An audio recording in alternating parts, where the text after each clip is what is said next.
இந்த வீடியோவில் TNPSC group 4 எக்ஸாமில் ப்ரீவியஸ் இயரில் கேட்ட ஒரு மேக்ஸ் கொஸ்டின் தான் பார்க்க போகிறோம். பிரின்சிபல் அமௌண்ட் கொடுத்துருக்காங்க 2000 rupees. ரேட் ஆஃப் இன்ட்ரெஸ்ட் பார்த்தீங்கன்னா 6%. ஓகேவா? ஃபஸ்ட்டு 1 இயருக்கே நம்ம கால்குலேட் பண்ணுவோம். SI is equal to PTR by 100.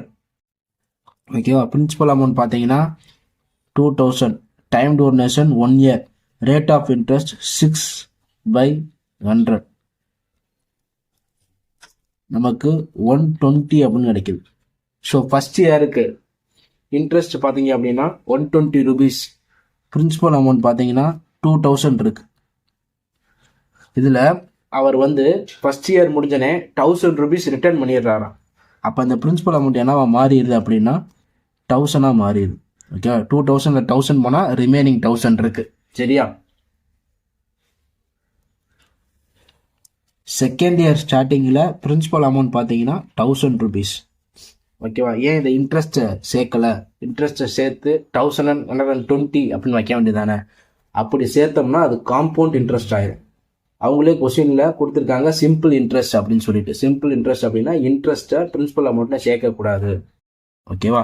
Rate of interest அதே 6% தான். SI is equal to P T 1 year. Rate of interest 6/100.